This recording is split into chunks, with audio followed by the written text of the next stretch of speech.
Terima kasih Anda masih bersama Lintas Sepekan.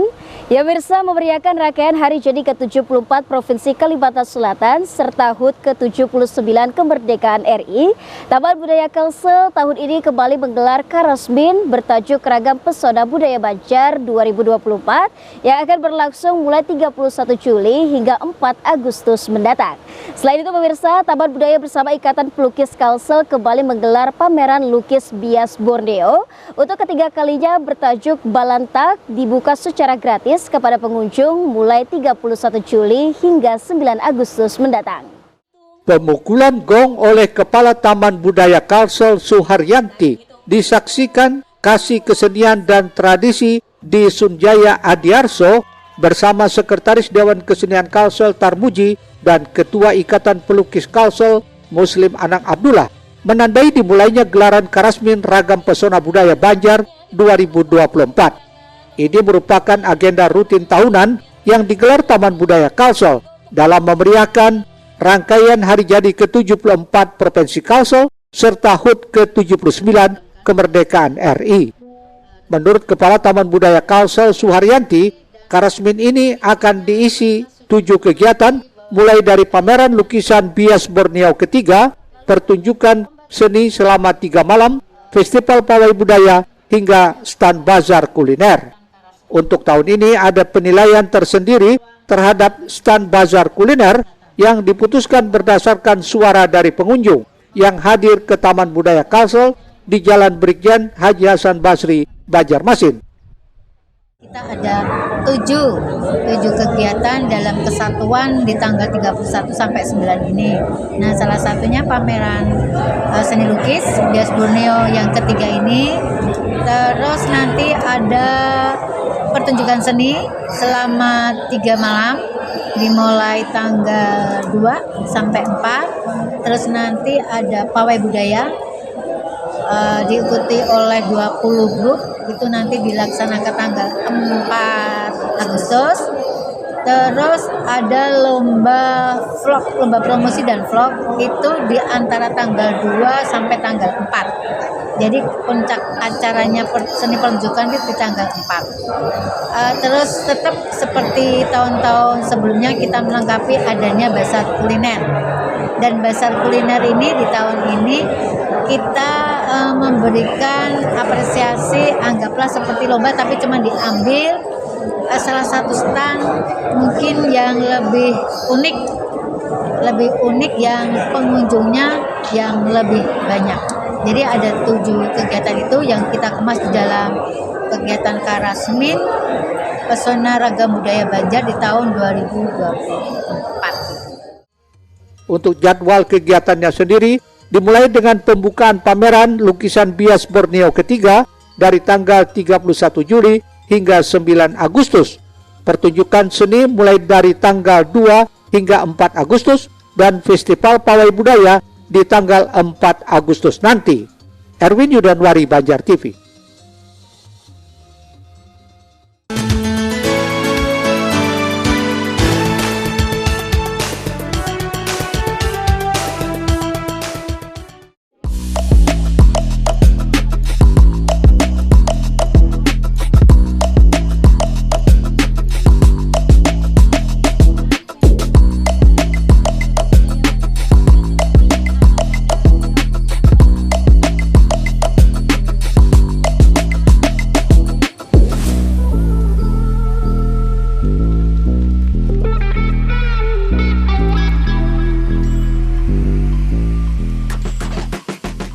Diiringi atraksi tari Dayak, pameran lukis bias Borneo yang ketiga bertajuk Balantak resmi dibuka untuk umum di Gedung Wargasari Taman Budaya Kalsel, Jalan Brigjen Haji Hasan Basri, Banjarmasin, Rabu 31 Juli tadi. Pameran lukisan ini merupakan kegiatan rutin tahunan digelar Taman Budaya bekerjasama dengan Ikatan Pelukis Kalsel sebagai wadah apresiasi kepada insan pelukis di Banua dalam menampilkan hasil karya terbaiknya. Menurut Ketua Ikatan Pelukis Kalsel Muslim Anang Abdullah, pameran lukis bertajuk Balantak atau Sampai Tuntas ini menampilkan 80 karya lukis hasil seleksi dari 13 kabupaten kota yang didominasi oleh para seniman muda bertemakan kearifan lokal Banua. Meski ada beberapa lukisan yang dipajang tidak masuk dalam tema yang ditentukan, namun hal ini bukan menjadi masalah karena tujuan pameran ini digelar agar seniman muda bisa mendapatkan pengalaman dalam menampilkan karyanya di dalam event-event besar seperti ini.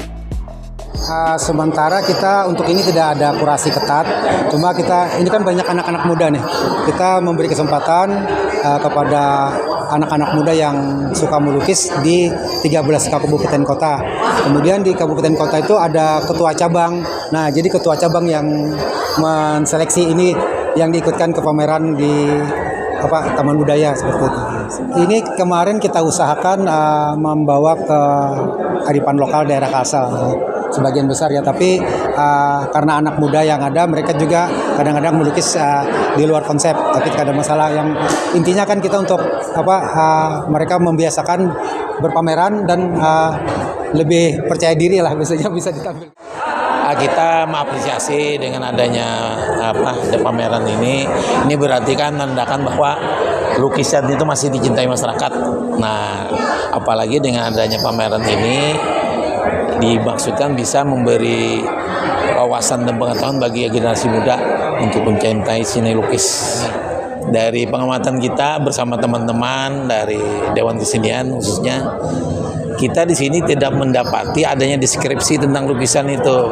Seharusnya walaupun sedikit ada ya keterangan lah agar mereka tahu ini aliran apa, idenya apa, yang dimasukkan itu apa gitu. Nah ini apalagi pelajar-pelajar nanti banyak yang nonton. Nah seharusnya mereka tuh dengan melihat lukisan itu mereka tahu sudah ada pengetahuan lah tentang aliran-aliran lukisan atau maksud-maksud dari lukisan tersebut. Sementara itu, Kepala Taman Budaya Kalsel Suharyanti berharap para perupa di Banua bisa terus berinovasi dan berkreasi dalam menuangkan karya-karyanya karena pemerintah daerah selalu mendukung kegiatan seperti ini, di samping juga menjadi sarana edukasi kepada generasi muda untuk mengenal lebih lanjut dunia seni lukis agar nantinya bisa terus berkembang. Kita memang selalu melaksanakan ini dengan inovasi-inovasi, maksudnya karya-karyanya sudah mengalami perkembangan setiap tahun. Jadi yang kita harapkan khususnya untuk pelajar dan secara luas untuk masyarakat di Kalimantan Selatan bisa memaknai dan bisa memperhatikan karya lukis yang ada di Kalimantan Selatan ini. Jadi kalau mereka itu taunya seni itu hanya seni musik, seni tari, seni teater mungkin, tetapi dengan di tahun ini mungkin ada 2-3 pameran ya begitu ya. Tidak satu tahun tidak cukup satu kali, tapi ada 2 kali pameran tunggal.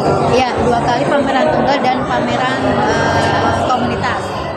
Dari urut pribadi dan Dinas Pendidikan Kebudayaan Provinsi Kalimantan Selatan, khususnya bidang kebudayaan, sangat mengapresiasi sekali kegiatan ini dan tentunya tiap tahun akan terus berkembang, berinovasi, bertambah kreativitasnya dari para seniman-seniman senior maupun seniman-seniman muda untuk menghasilkan karya-karya yang luar biasa ini dan ini mungkin menjadi ajang untuk peningkatan indeks pembangunan kebudayaan yang ada di Kalimantan Selatan. Pameran lukis bias Borneo ketiga ini dibuka untuk umum secara gratis mulai tanggal 31 Juli hingga 9 Agustus mendatang. Erwin Yudanwari, Banjar TV.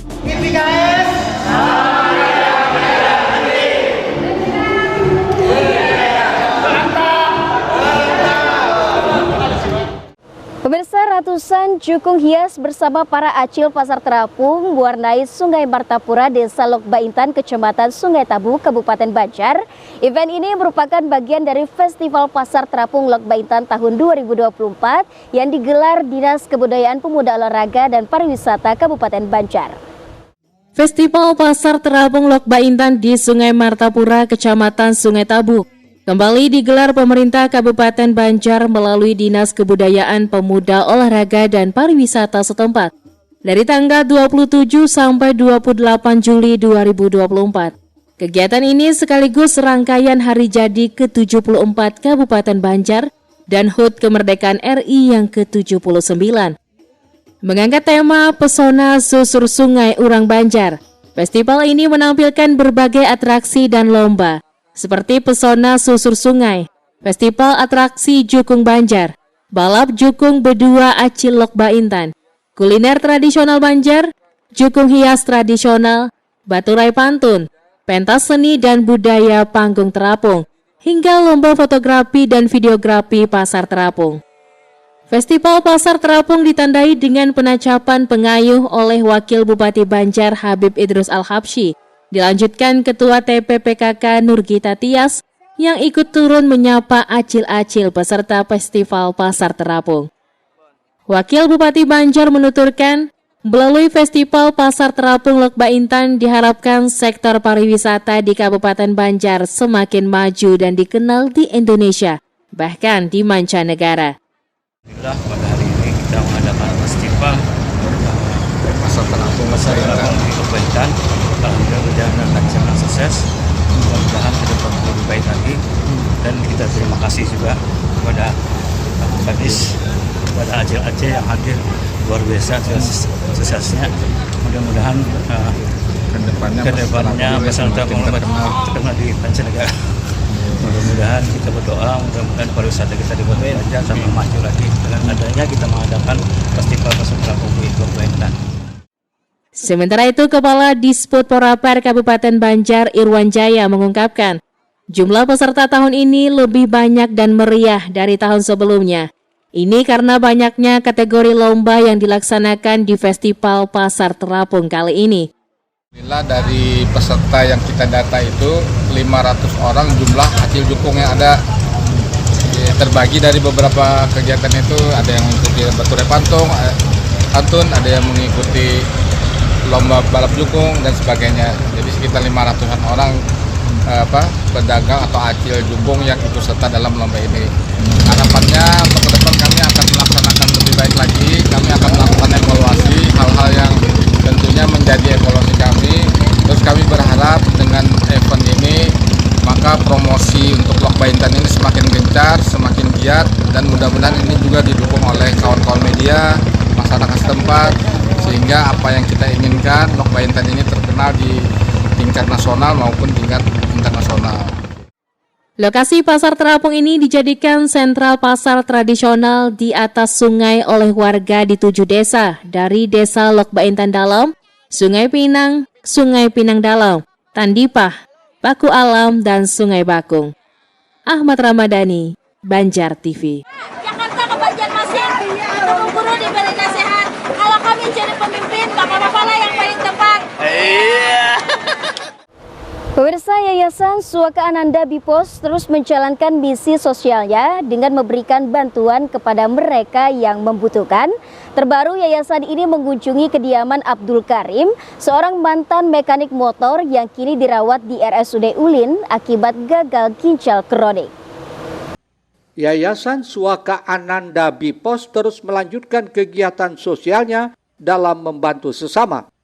Kali ini Ketua Umum Hajah Aida Muslimah Rosehan mengunjungi kediaman Abdul Karim di Jalan Mantuil, Kota Banjarmasin, Selasa 30 Juli tadi. Saat ini Abdul Karim sedang dirawat di RSUD Ulin akibat penyakit gagal ginjal kronik stadium 5.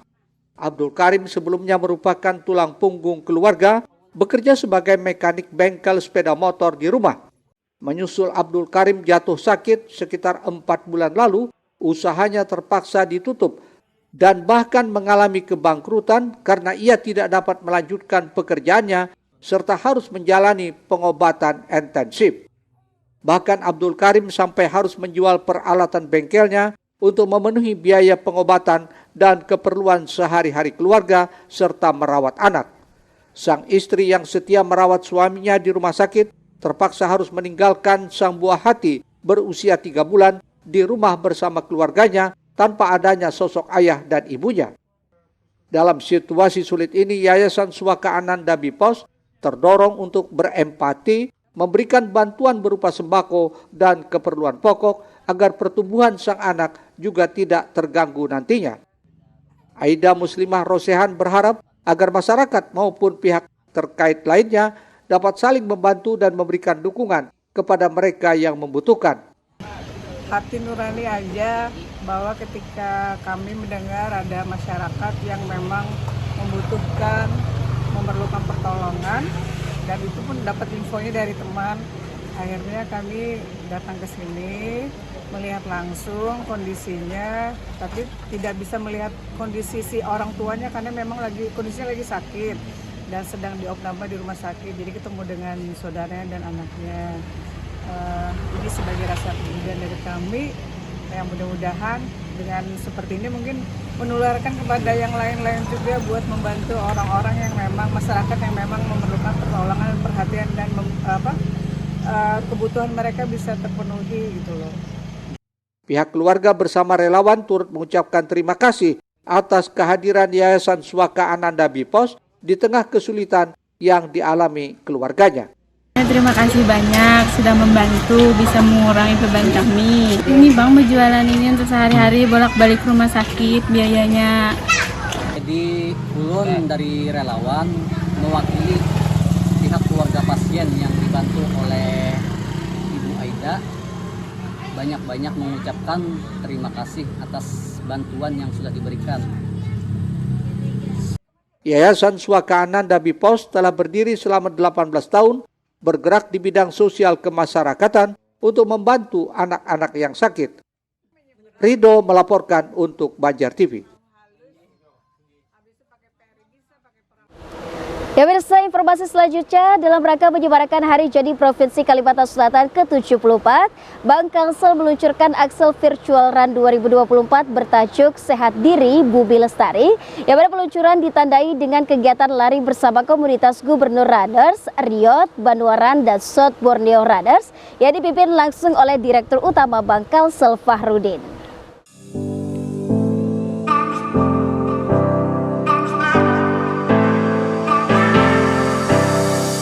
Semarak Hari Jadi Provinsi ke-74 turut dimeriahkan Bank Kalsel dengan meluncurkan Axel Virtual Run 2024 yang bertajuk Sehat Diri Bumi Lestari, dimulai di halaman kantor pusat Bank Kalsel, kawasan Lambung Mangkurat, belum lama tadi. Sebelum peluncuran dilakukan, pada kesempatan yang berbeda, Bank Kalsel juga telah melaksanakan pra-event, yakni penanaman 8.000 pohon mangrove bersama Dinas Lingkungan Hidup Provinsi dalam rangka peringatan Hari Lingkungan Hidup pada tanggal 2 Juli 2024 di Pantai Pagatan, Tanah Bumbu. Direktur Utama Bank Kalsel, Fahrudin mengatakan, Axel Virtual Run 2024 selain untuk menyemarakkan Hari Jadi Provinsi Kalimantan Selatan, event ini juga merupakan sebuah kampanye gerakan gaya hidup sehat dan pelestarian lingkungan, sesuai dengan tajuk yang digaungkan, yakni Sehat Diri Bumi Lestari. Setiap 1 km yang ditempuh oleh para runners, maka akan dikonversi menjadi 1 pohon mangrove untuk ditanam di pesisir wilayah Kalsel yang ditargetkan 1.000 orang pendaftar, sehingga Bank Kalsel dapat menanam 7.400 pohon mangrove. Alhamdulillah kita hari ini dalam rangka Hari Jadi Pemprov yang ke-74 bertema Semarak, selalu bersama untuk bergerak. Bank Kalsel mempersembahkan salah satu event dalam Hari Jadi ini berupa Axel Virtual Run. Nah, kenapa virtual? Dua hal yang harus kita sandingkan dalam satu kegiatan, bagaimana membuat sehat dan bagaimana bumi ini lestari. Kami adakan lomba lari secara virtual. Maksudnya virtual adalah larinya kapan aja, di mana aja. Silakan nanti mendaftarnya lewat aplikasi yang sudah kami siapkan. Kemudian pembayarannya dengan Axel Fund di mobile banking kami Axel. Pendaftarnya sebesar Rp74 menggunakan Hari Jadi yang ke-74. Nah, silakan larinya di mana aja, kapan saja. Kemudian disubmit hasilnya di web yang sudah kami siapkan. Kemudian setiap lari 1 km kami hargai satu buah pohon mangrove yang akan kami tanamkan. Jadi pemenangnya 74 orang, larinya minimal 7,4 kilo secara multiper kapan aja di mana saja.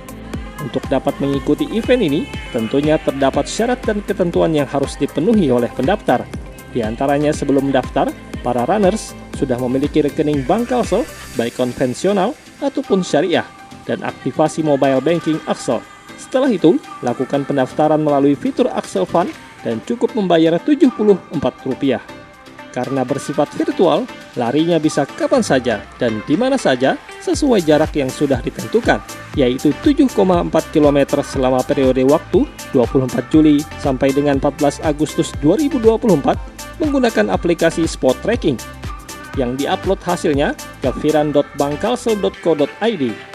Bangkalsel telah menyediakan total door prize sebesar Rp30 juta yang akan diundi setelah periode lari selesai dan 74 jersey khusus untuk 74 orang pertama yang menyelesaikan 7,4 km dan mengupload hasilnya. Eko Anggoro, Banjar TV. Ya pemirsa, tuntas sudah perjumpaan kita dalam Lintas Badua Sepekan edisi Minggu 4 Agustus 2024. Saya Berat Nahar beserta tim redaksi undur diri dari hadapan Anda. Jaga kesehatan dan selamat menikmati akhir pekan Anda. Wassalamualaikum warahmatullahi wabarakatuh dan sampai jumpa.